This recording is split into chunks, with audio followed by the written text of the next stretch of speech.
Well, I came to St. Louis 4 years ago after the police murder of 18-year-old Mike Brown right in Ferguson.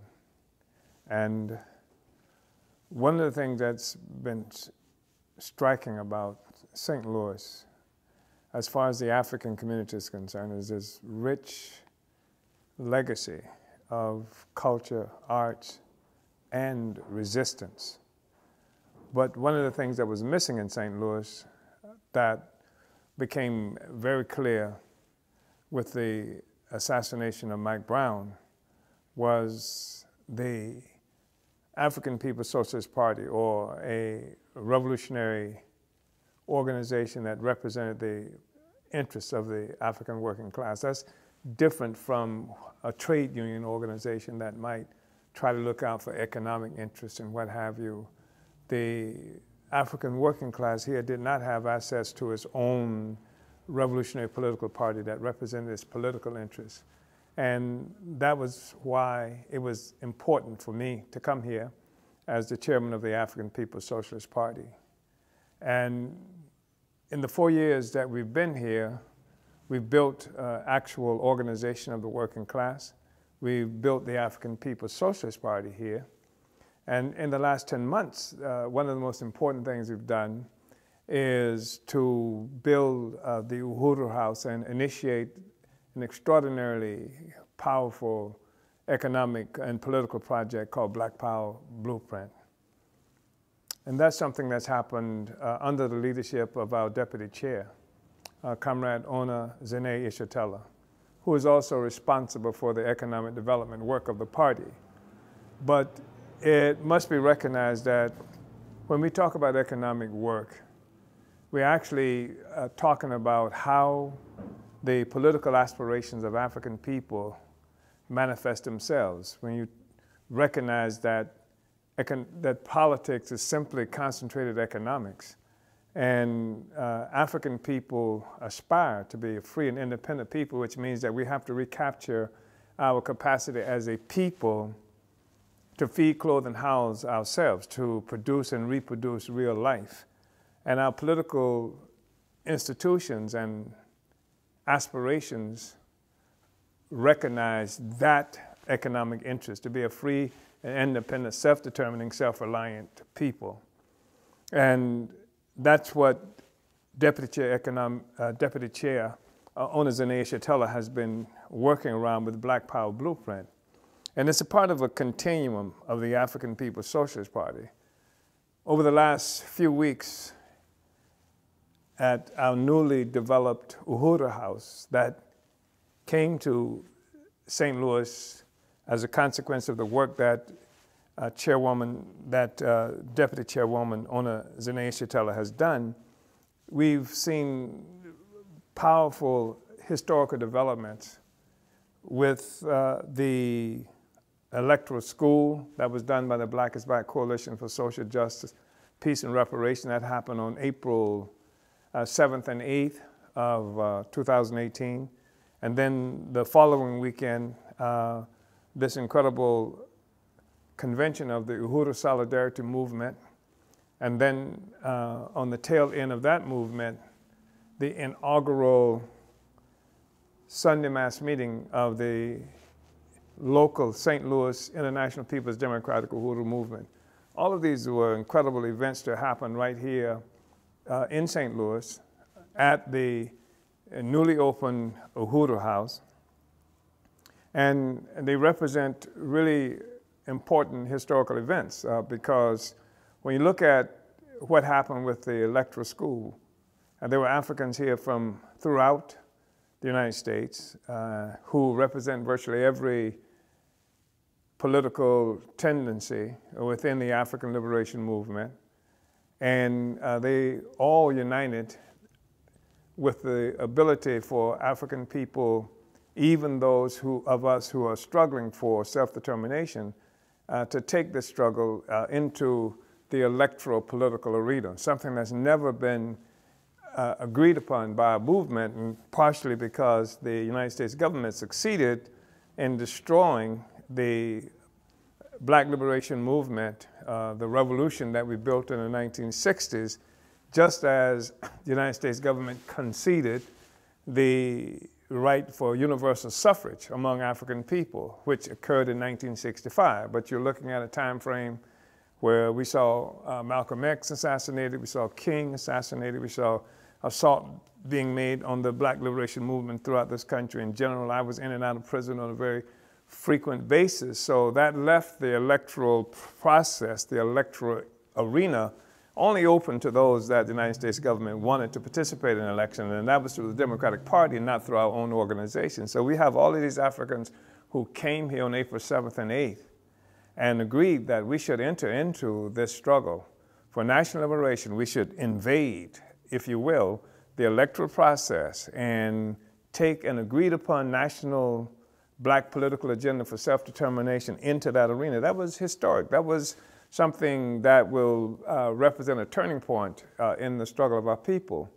And then on the following weekend at the Uhuru Solidarity Movement Convention, where we had all of these white people, North Americans, who so-called white people who came here to St. Louis for the second event that happened at the Uhuru House, and from all over the country, who have united with an African internationalist worldview, who work under the leadership of the African People's Socialist Party, and recognize that a genuine struggle against capitalism must attack the root of the emergence of and sustenance of capitalism, which is colonialism, slavery, what has happened to African people and other oppressed peoples around the world. And they come here and with such tremendous enthusiasm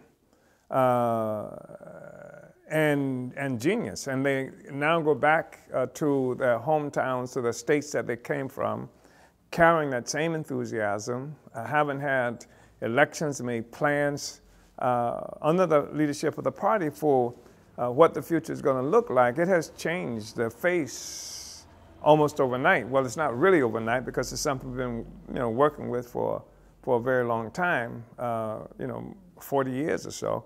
But now we are sure that it has determined what the struggle for African liberation is going to look like as perceived from white people. We have, through this meeting, the weekend following the Black is Back Coalition Conference School, we have, with this meeting, given white people, North Americans, an opportunity to really engage for the first time in the history, since the advent of white people as a concept, to join the human family through disengaging with this parasitic relationship of capitalism and to unite with Africans and other peoples, and especially the African working class. This is very powerful. And then on the immediate tail end of that convention, we had the first time the International People's Democratic Uhuru Movement had its own mass Sunday rally here at the Uhuru House. It's been having rallies in other places, but this is the first time. And I lump all of that together because we see and we are convinced in the African People's Socialist Party and the Uhuru movement, if you will, that St. Louis actually represent the front line in the struggles for self-determination, for the Black Revolution, and hence for the struggle against capitalism in this country now. And we say that about St. Louis because this is the place where Mike Brown was killed, but more than that, where we saw an uprising from the African working class that impacted on the consciousness of African people throughout this country and much of the world.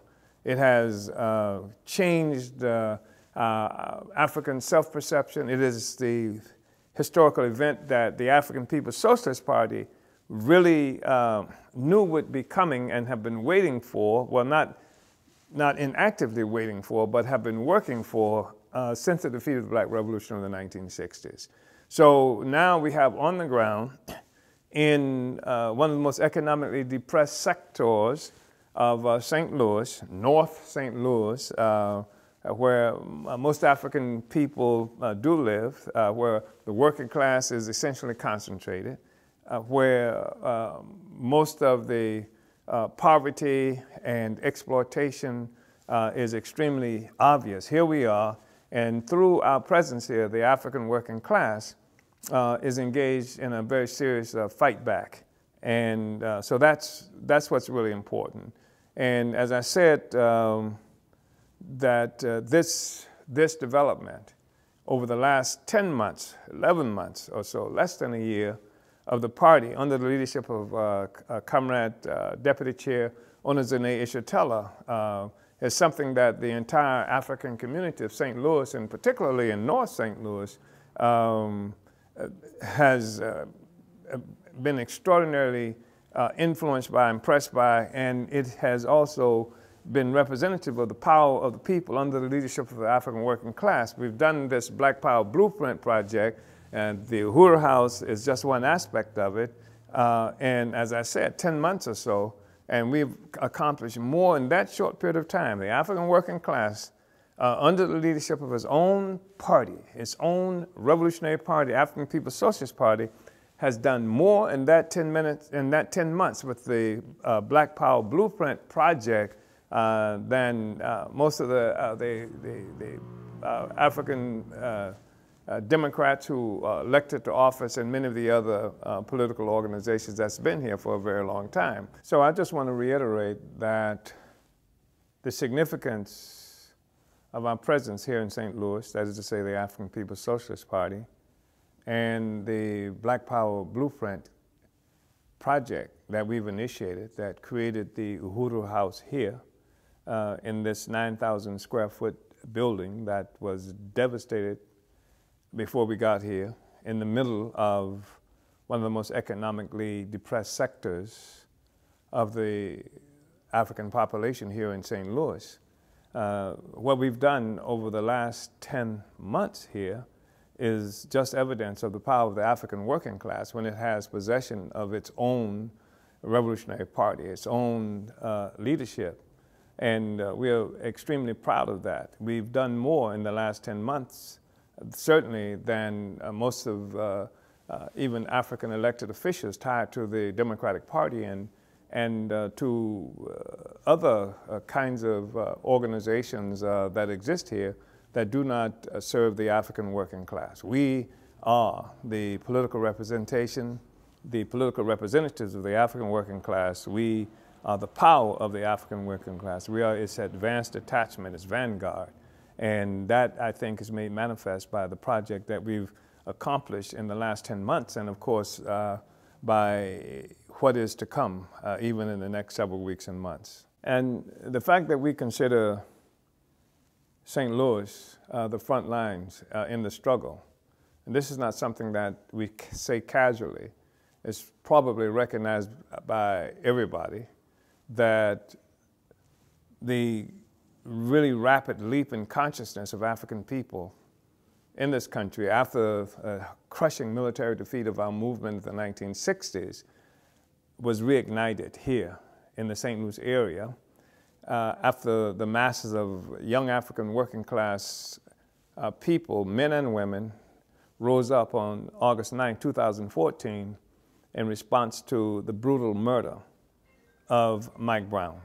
So on October of this year, 2018, we will be holding our 7th Party Congress in St. Louis as well. And it's appropriate that it be held here, again, because we are on the front lines of struggle, and we will see further evidence of the emergence of our movement, our struggle here in St. Louis, and this time under the direct leadership of the African working class in the form of its advanced detachment, the African People's Socialist Party. So in October, from October 6 through the 13th, the party will be having our 7th Congress here, and the African working class will celebrate our past victories and our anticipated victories of the future.